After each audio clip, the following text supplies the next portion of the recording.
لا أقسم بيوم القيامة ولا أقسم بالنفس اللوامة أيحسب الإنسان أن لن نجمع عظامه بلى قادرين على أن نسوي بنانه بل يريد الإنسان ليفجر أمامه يسأل أيان يوم القيامة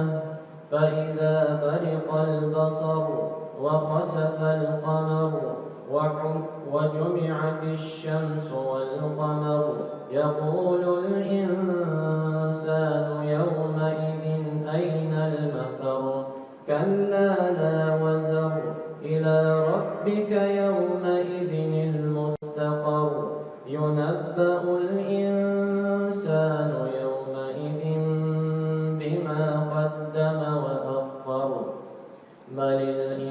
الإنسان على نفسه بصيرة ولو ألقى معاذيره لا تحرك به لسانك لتعجل به إن علينا جمعه وقرآنه فإذا قرأناه فاتبع قرآنه ثم إن علينا بيانه كلا بل تحبون العاجلة وتذرون الآخرة وجوه يومئذ ناظرة إلى ربها ناظرة ووجوه يومئذ باسرة تظن أن يفعل بها فاقرة كلا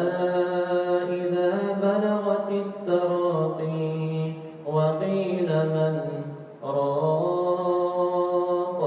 وظن أنه الفراق والتفت الساق بالساق إلى ربك يومئذ المساق فلا صدق ولا صلى ولكن كذب وتولى ثم ذهب إلى أهله يتمطى أولى لك فأولى ثم أولى لك فأولى أيحسب الإنسان أن يترك سدى ألم يك نطفة من مني يمنى ثم كان علقة فخلق فسوى فجعل منه الزوجين الذكر